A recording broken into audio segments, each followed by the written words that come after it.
Pasok. Sir Ace? Sir Ace, good morning po. Morning, Sky. May dala lang po akong locally nyo para makabawi din naman ako sa inyo.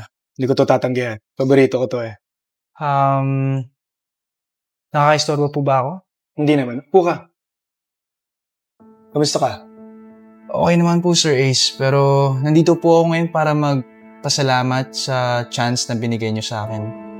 At saka, sorry na rin na medyo perwisyo po ako this past few days. Alam mo, Sky, magpasalamat ka kay Miss Becky dahil siya naman talaga nagsabi sa akin kung anong nangyari. Pasensya na rin. Tsaka, magbubuan na tayo. Since bumalik ka na, ganun pa rin yung trabaho mo as intern. Ganun pa rin yung task na gagawin mo. And by the way, may meeting pala ako. Pwede mo ba akong samahan? Ako po? May iba pa bang Sky dito?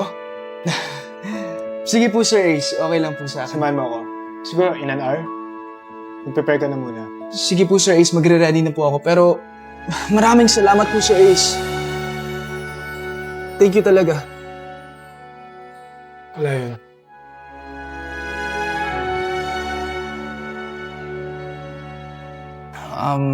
Sige, Sir Ace. Mag-ready na po ako. Sige, ayoko ng late ha. Opo, Sir Ace. Thank you po. Bilisan mo ha. Opo.